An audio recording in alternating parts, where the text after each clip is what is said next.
Ondel-ondel untuk menjaga budaya, pena untuk belajar, untuk pendidikan. Luar Ini biasa menjadi ya. sangat luar biasa juga ya. Ada nilai positif dari barang daur ulang yang selama ini kita sepelekan. Kita kembali lagi ke Pak Dian.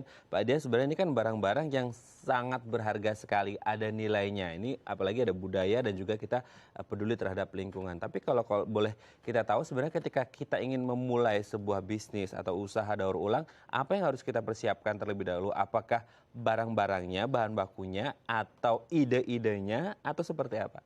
Ya. Jadi kita siapkan dulu idenya Hmm. dan pemasaran. Nah, jadi kita harus tahu dulu pasar sebelum kita membuat sebuah produksi. Setelah tahu pasarnya di mana, baru kita produksi, sehingga hasil produksinya itu tidak stagnan. Jadi situ, tapi disinilah ada tantangan khusus buat saya, bagaimana cara mengedukasi, bagaimana cara memberikan inspirasi buat masyarakat sekitar. Kayak yang kecenderungannya itu kan susah untuk diajak ya, karena susah, kurang bersabar itu. Nah makanya saya untuk produksi ini dasarnya adalah kesabaran. Seperti membuat pulpen itu digulung butuh kesabaran. Butuh kesabaran. Ya, jadi itu idenya. Ketika saya memberikan pelatihan di salah satu sekolah, ada keluhan dari kepala sekolahnya, Bapak bagaimana ini para pengantar anak-anak ini bisa dikondisikan gitu kan. Saya bilang ada, siapkan aja isi pulpen, kemudian siapkan sampah. Lalu akan saya berikan sebuah kreativitas, yaitu membuat pulpen ini. Nah akhirnya pulpen ini ibu-ibu itu senang, karena datang ke sekolah tidak hanya merumpi gitu kan, karena kecenderungan seperti itu, kita minimalisir seperti itu, tapi kita arah ke ajak yang lebih produktif. Setelah jadi dibeli oleh toko sekolah, toko sekolah dijual lagi kepada siswa. Jadi situ ada sebuah perputaran ekonomi dan pengurangan sampah kertas. Oke, Nah, jadi itu sebenarnya bisa sambil menyelam minum air ya, walaupun sambil ngerumpi, enak juga sambil gulung-gulung kertas. Nah ini dia, tapi masalahnya kadang-kadang kesulitan mendapatkan bahan baku pasti jadi tantangan untuk para pelaku bisnis daur ulang ya. Kita mau lihat seperti apa, bagaimana mereka mendapatkan bahan baku dan stoknya banyak nggak sih dalam tayangan berikut ini. Bagi Yusuf dan Dianto, memenuhi bahan baku dalam usaha daur ulang limbah tidaklah sulit. Dari beberapa kantor, sekolah hingga sampah rumah tangga di sekitar rumahnya, Dianto bisa dengan mudah memperoleh kertas daur ulang yang siap ia olah menjadi beragam karya seni. Selain ketersediaan bahan baku yang mudah diperoleh, harganya pun relatif terjangkau. Hanya berkisar Rp2.000 untuk jenis kertas koran dan HVS. Sama halnya dengan Yusuf, untuk memperoleh bahan baku kreasi ondel-ondel, ia mencari botol bekas yang ada di sekitar lingkungannya, atau bisa membelinya dari pengepul barang bekas. Untuk setiap kilogram limbah botol plastik bekas, Yusuf cukup merogoh kocek Rp3.000 hingga Rp4.000.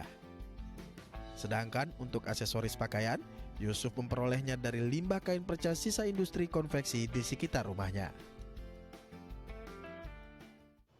Ternyata lumayan murah juga bahan bakunya. Mungkin selama ini kita belum punya akses saja ya. Oke, kita kembali ke Pak Yusuf. Pak Yusuf, ini dengan bahan baku yang seperti itu, susah tidak sih untuk kemudian menentukan harga jual dari setiap produk itu sendiri? Sebetulnya enggak, karena memang kita buat ondel-ondel ini memang sebetulnya barang udah ada. Jadi kita tinggal ikut. Jadi kita ikut, harga pun ikut dia. Oke, dengan harga yang saya yakin jauh lebih terjangkau daripada barang yang lainnya, betul ya? Betul. Apakah pangsa atau potensi pasarnya juga bagus? Kalau potensi pasarnya bagus, masih stabil. Sampai sekarang pun ya. Karena konsumsinya kan anak-anak. Dari botol bekas ini ya cuma resikonya itu ya cepat rusaknya itu. Kita sebagai pembuat mungkin senang. Dengan rusak mereka beli lagi. Tapi untuk lingkungan mungkin untuk lingkungan akhirnya sama aja. Nah cuma itu situ.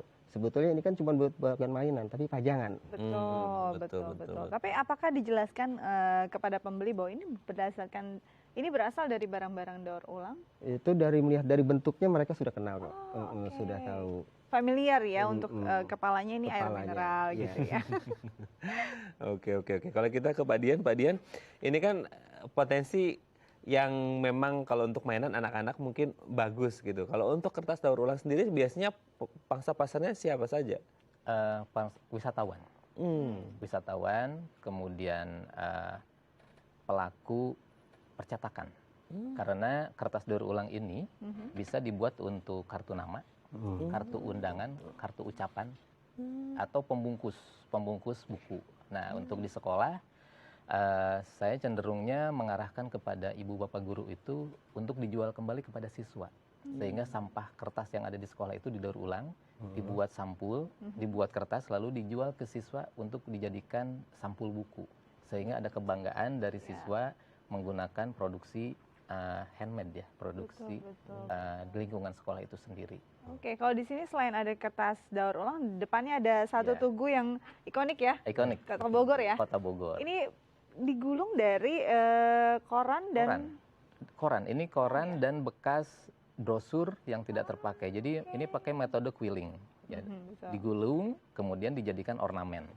Nah, ini ikon Kota Bogor. Nah, itu daur ulang kering ya. daur ulang kering ya, Daur ini ulang ya, yang kering. tidak harus Tidak memproses menjadi bubur memproses, kertas itu dulu. hanya keterampilan tangan. Berapa lama biasanya bisa menghasilkan satu produk seperti Kalau itu? dikhususkan satu buah tugu ini 1 hari selesai. 1 hari selesai ya. Ini ada metode khusus quillingnya nggak sih? Tidak, itu intuisi aja. Oh, oke.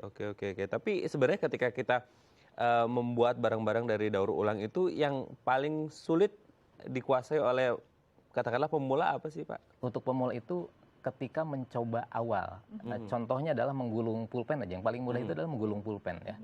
Itu ketidakrataannya itu membuat tidak sabar. Itu dia. Gitu. Harus super duper teliti dan Betul. Dari detail. awalnya gulung, kadang-kadang tidak sejajar. atau balik ulang lagi. ulang lagi gitu. Nah, disitulah metode kesabarannya kita latih. Oke, berarti ramah lingkungan dan ramah perasaan ya.